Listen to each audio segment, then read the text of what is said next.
Berlokasi strategis di depan Universitas Tridinanti, gerobak biru milik Pak Sujarwo sudah mulai terlihat sejak pukul 9 pagi hingga 8 malam.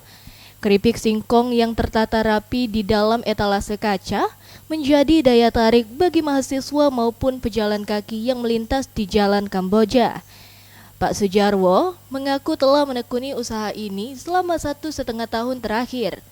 Dengan harga Rp50.000 per kilogramnya, keripik singkong ini menjadi pilihan favorit karena teksturnya yang renyah dan cita rasa gurih yang tetap terjaga. Dalam sehari, Pak Sujarwo mampu menjual hingga 15 kg keripik singkong. Meski kondisi penjualan tidak menentu, terkadang ramai oleh pelanggan kampus dan terkadang sepi, Pak Sujarwo tetap tekun menjajakan dagangannya hingga malam hari.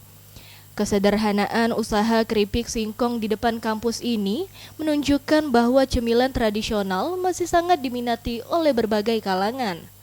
Kerenyahan keripik Pak Sujarwo tetap menjadi penghias di tengah hiruk-pikuk aktivitas pendidikan dan warga di kota Palembang. Jualan keripik ini baru 1,5 tahun, Mbak. 1,5 tahun ya, Pak ya. Bukanya mulai pukul berapa, Pak? Kalau bukanya dari rumah tadi jam 9 berangkat. Jam 9 sampai jam berapa? Sampai sore jam 8 malam. Sore. Oke. Kalau boleh tahu harganya berapa, Pak? Kalau harganya 50.000 1 kilo. 1 kilo ya, Pak ya? 50.000. Elma Tria Marlin, Sriwijaya TV.